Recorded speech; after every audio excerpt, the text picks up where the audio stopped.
الرحمن الرحيم ألف لام ميم أحسب الناس أن يتركوا أن يقولوا آمنا وهم لا يفتنون. محترم حضرات، سورہ عنکبوت کی آیتیں ہیں.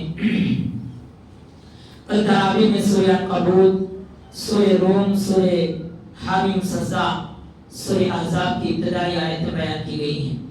سورہ عنکبوت میں اللہ تبارک و تعالیٰ نے، عنکبوت کے معنی مکڑی کا جالا، مکڑی جو مکڑی بناتی ہے اس کا جو جالا ہوتا ہے اس گھر کا اس میں ذکر کیا، جالے کا ذکر کیا. سورہ روم کے شروع میں اللہ تبارک و تعالیٰ نے بات فرمایا کہ کیا لوگوں نے یہ گمان کیا ہے کہ ان کو ایسے ہی چھوڑ دیا جائے گا کلمہ پڑھنے کے بعد، مسلمان ہونے کے بعد؟ کیا انہیں آزمایا نہیں جائے گا؟ ایک مرتبہ اللہ کے نبی کعبۃ اللہ کے پاس تیل لگا کے بیٹھے ہوئے تھے. چند مسلمان آئے اور کہنے لگے اللہ کے نبی حد سے زیادہ ہم پر ظلم ہو رہا ہے، ہمارے ساتھ ظلم ہو رہا ہے، مار پیٹ ہو رہی ہے، ہمیں ستایا جا رہا ہے. مکہ کی زندگی میں مسلمانوں پر حد سے زیادہ ظلم ہو رہا تھا. وہ شکایت لے کر کے نبی کے پاس آئے. یا نبی صلی اللہ علیہ وسلم ٹیکا لگا کر بیٹھے ہوئے تھے، ٹیکا چھوڑ دیے، چھوڑ کے کہنے لگے کیا تم نے پہلے لوگوں کے تاریخ نہیں پڑھی؟ تم سے پہلے جو لوگ تھے ان کے واقعات نہیں پڑھے؟ مسلمان ہونے کی وجہ سے، کلمہ پڑھنے کی وجہ سے کئی لوگوں کو ان کے جسم کو چیرا گیا، آرے سے چیرا گیا. کسی کو جو ہے تپتی دھوپ میں لٹا دیا گیا، اس کے جسم پر گرم پتھر رکھے گئے. حضرت سمیہ رضی اللہ تعالیٰ عنہ کے واقعات کیا تم نے سنے نہیں؟ پہلی خاتون اسلام لانے کی وجہ سے جب کافروں کو پتا چلا تو باقاعدہ ایک پیر پر جو ہے رسی باندھ کر کے، دوسرے پیر پر رسی باندھ کر کے وہ ایک طرف گھوڑے کو، ایک گھوڑا ادھر ایک گھوڑا ادھر، دونوں گھوڑے چلے گئے اور بیچ سے ان کے جسم کو چیرا گیا. ایسے خطرناک واقعات. کیا جرم تھا ان کا؟ ان کا جرم یہ تھا کہ ایک اللہ کو ماننے، اللہ کے نبی کو پیغمبر ماننے. اس طرح سے جو شکایت لے کر آئے تھے ان کو اللہ تبارک و تعالیٰ، اللہ کے نبی نے سمجھایا یہ آزمائش کچھ بھی نہیں ہے. پہلے کے لوگوں کی تاریخ پڑھ کر دیکھو، ایسا کبھی نہیں ہو سکتا کہ ایک مسلمان ایمان لائے اور اسے آزمایا نہ جائے. اس کے اوپر مصیبتیں آئیں گی، پریشانیاں آئیں گی، مار پیٹ ہوگی، تشدد ہوگا، دنیا کے کفار انہیں تانا دیں گے، ستائیں گے، یہاں تک کہ جان جانے کا بھی خطرہ ہوتا ہے. پھر وقت ہندوستان کی جو حالات آپ دیکھ رہے ہیں وہ ویسی حالات اللہ کے نبی نے کو بتائے. اس کے بعد سورہ عنکبوت ایک بہترین مثال اللہ تبارک و تعالیٰ نے اس میں دی ہے کہ مکڑی کے جالے کی مثال دی ہے جو غیر اللہ کو پوجتے ہیں، چاہے مٹی کا خدا ہو، پتھر کا خدا ہو، کسی کا بھی خدا ہو، چاہے انسان ہی کیوں نہ ہو، چاہے غیر انسان ہی کیوں نہ ہو. یہ کتنے کمزور ہیں، یہ کچھ بھی نہیں کر سکتے، کیا بھی تمہارا بھلا نہیں کر سکتے، نہ نقصان کر سکتے. صرف اللہ ہی کی ذات ہے جو تمہیں نقصان سے بچا سکتی، تمہارا فائدہ دے سکتی. اس میں بتایا مثال کے طور پر مکڑی جالا بناتی ہے. دنیا میں جتنے بھی گھر ہیں جانداروں کے، چرندے پرندے انسانوں کے جتنے بھی گھر ہیں، یہ گھر بنانے میں کتنا وقت لگتا؟ جتنے بھی گھر ہیں دنیا میں سب سے بوسیدہ، کمزور، بیکار گھر بولے تو مکڑی کا جالا. اور پھر اس کو بنانے میں کتنی بڑی محنت لگتی. ریشم کے تانے بانے بنانے سے بھی زیادہ مشکل کام ہے. سب سے مشکل کام کیا بولے تو مکڑی کا جالا بنانا. ہمارا تمہارا گھر بنانے میں آسان نہیں لگے گی، مکڑی کا جالا بنانا ہوتا آسان کام نہیں ہے. ایک مکڑی اتنا اسے محنت کرتی، اس کا تانا بانا ایک تار ایسا ایک تار ایسا، اور وہ گھر بنانے میں مکڑی پوری زندگی ختم کر دیتی. پھر وہ گھر کیسا بنتا؟ مکڑی کے لیے یہ گھر جو ہے بنتا، مگر یہ گھر کتنا کمزور ہے. اللہ تعالیٰ نے فرمایا وَإِنَّ أَوْهَنَ الْبُيُوتِ لَبَيْتُ الْعَنكَبُوتِ لَوْ كَانُوا يَعْلَمُونَ. دنیا کے تمام گھروں میں کمزور گھر یہ کب تک رہتا ہے گھر اس کا؟ ایک ہوا کا جھونکا آئے تو پتہ جس کی عمر، ایک ہوا کا جھونکا آیا پورا جالا ختم. بہو اسی طرح سے یہ غیر اللہ کی طاقت ہمیشہ باقی نہیں رہتی. یہ غیر اللہ تمہارے خدا نہیں ہو سکتے، یہ کبھی ہمیشہ زندہ رہنے والی نہیں. ان کی موت ہے، یہ جو ہے ختم ہو گئے. اور تمہارا سہارا بھی، پوجنے والا بھی بیکار اور جو پجاتا ہے وہ بھی بیکار، پرستش کرنے والا بھی بیکار کمزور ہے، جو خدا بن کر بیٹھا ہے وہ بھی کمزور ہے، مکڑی کی جالی سے بھی زیادہ کمزور ہے۔ جب تک حق نہیں آتا وقت تک، جب تک اس کی عمر ہے، ہمیشہ حق کی جیت ہوئی ہے دنیا میں، ہمیشہ صحیح بات کی جیت ہوئی، حالانکہ جھوٹ بڑے زور کے ساتھ آتا ہے، باطل اپنے بڑے زور کے ساتھ اچھا معلوم ہوتا دنیا میں، دنیا کے اندر باطل جو ہے جب آتا ہے بڑے خوبصورت کے ساتھ آتا ہے، دنیا کے اندر ظالم حکمران ہیں، آج دیکھو آپ دنیا کے اندر جو ظلم ہو رہا ہے، جو سپر پاور ہیں دنیا میں، جو حکومتیں ہیں، جو دولت والے ہیں، کتنے اچھے معلوم ہوتے ہیں، مگر یہ زیادہ دیر تک نہیں ہے، جب صحیح بات حق بات سامنے آئے گی اس کے سامنے ٹک نہیں سکتے، جیسا ہوا کے سامنے مکڑی کا جالا ٹک نہیں سکتا۔ اسی طرح سے اللہ تبارک و تعالیٰ نے بیان فرمایا کہ یہ مکڑی کا جالا ہمیشہ کے لیے مکڑی کو سہارا نہیں دے سکتا، اسی طرح سے یہ دولت، یہ شہرت، یہ عہدہ، یہ حکومتیں انسان کو ہمیشہ کیا ہے سہارا نہیں دے سکتے، یہ مٹنے والی چیزیں ہیں۔ اسی طرح سے غیر اللہ اپنے پوجنے والے کو، اپنے پرستار و پرستش کرنے والوں کو ہمیشہ سہارا نہیں دے سکتے۔ اور اسی طرح سے یہ مکڑی کا جالا مکڑی کے لیے یہ قید خانے سے بھی زیادہ خطرناک، ایک جیل خانے سے بھی زیادہ خطرناک، یہ ہمیں مکڑی کا جالا جو ہے یہ اس کے لیے سکون کا ذریعہ نہیں ہے، وہ گھر اس کا سکون نہیں دیتا، یہ قید خانے کی طرح ہے۔ مثال کے طور پر اب غیر اللہ کی ہم پوجا کرتے ہیں، اب پیرا کیا بولتی وہ سننے کا، غیر اللہ جو بولتی کنڈلی بولنے والے، ہماری تقدیر بولنے والے، آپ دیکھے ہوں گے لوگ جا کر کے اپنی اپنی تقدیر بولتی ہیں، کنڈلی سننے کی خواہش ہے، معمولی شادی کرنے کا رہا تو کہتے ہیں پوچھتی کیا پوچھتی، ان کے غلام بن گئے، ان کے قیدی بن گئے، وہ جیسا ہوتی ویسا، ہماری تقدیر کیا ہے اس کی طرف ہمارا دھیان نہیں ہوتا، ہم گویا کہ قید خانے کی طرح ہوتے ہیں۔ غیر اللہ کے سامنے جا کر کے ہماری تقدیر کے بارے میں پوچھنا، یہ گویا جو ہے یہ ہمارے ہاتھوں میں بیڑیاں ڈالنے کے برابر ہے۔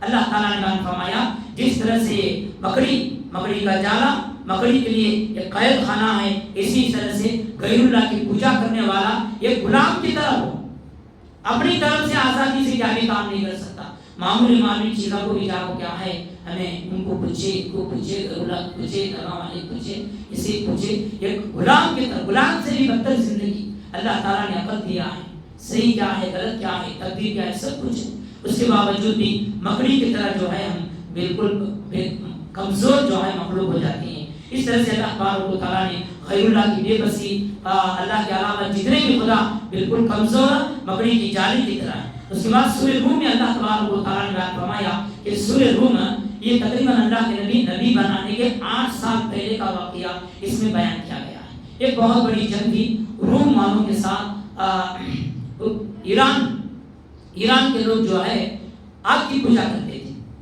اور روم جو ہے عیسائی حکومت تھی، وہ ایک اللہ کو ماننے والے عیسائی، ان کے دونوں کے درمیان جب جنگ تھی تو مکہ کے مشرکین نے مسلمانوں کو تانا دینا شروع کیا اور کہا دیکھو ایران جیتے گا، جو بت کی پوجا کرنے والے ہیں وہ کامیاب ہوں گے۔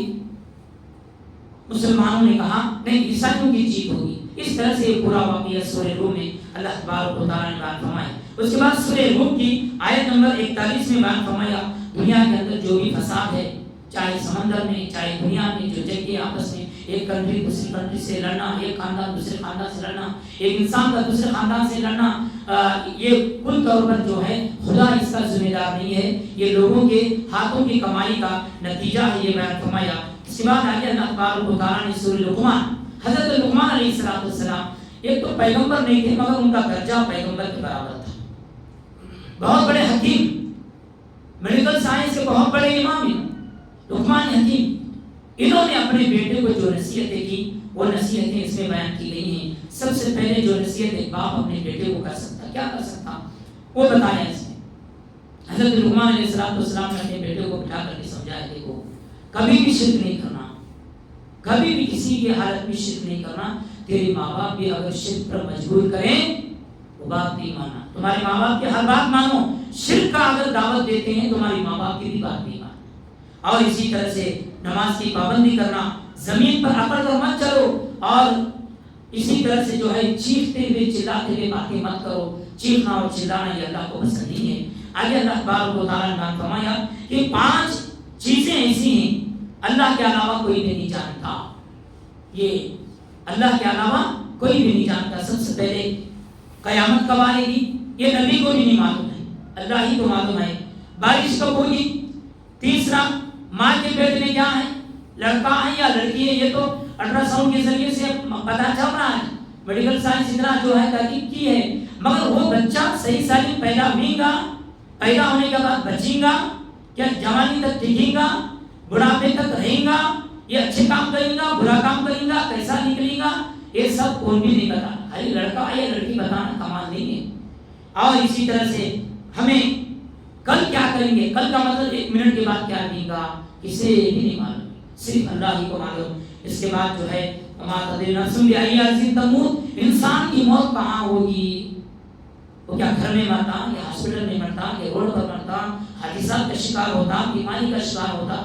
آج کا ایک آدمی 1 منٹ میں ایک منٹ میں نہیں، کیسا مرتا یہ کسی کو نہیں معلوم ہے۔ لہٰذا وہ لوگ جو دعویٰ کرنے والے ہیں کہ ہم قیامت کا علم بتائیں گے، اور جو ہے بارش کرناٹکا حکومت کی جانب سے کئی سال پہلے ایک مشنری ایک ٹیکنیک کے طور پر بارش برسائے، مگر وہ کامیاب نہیں ہو سکے۔ لہٰذا آگے جو ہے سورہ احزاب، سورہ سجدہ اور سورہ احزاب، سورہ احزاب میں ایک بڑی پتے کی بات اس میں بتائی گئی۔ عرب کے اندر ایک دستور تھا، کیا دستور تھا، لے پالک بیٹا منہ بنا بیٹا، کس کے بھی بچے کو لے کو ہمیں پالتی تو ان کے پاس کیا تھا، کیسا تھا رسم بولے تو لے پالک کی رسم کو اسلام نے ختم کیا، یعنی جو بچہ جس باپ سے پیدا ہوتا انہیں جس کا باپ بن، جو باپ تھا انہیں باپ نہ، اور جو بچہ جس پیٹ سے پیدا ہوتا اس کی جائیداد میں سے باپ کا حصہ ملے گا، جو باپ کی دیکھو ان حقیقی کی باپ نہیں چھوڑ سکتا انہیں۔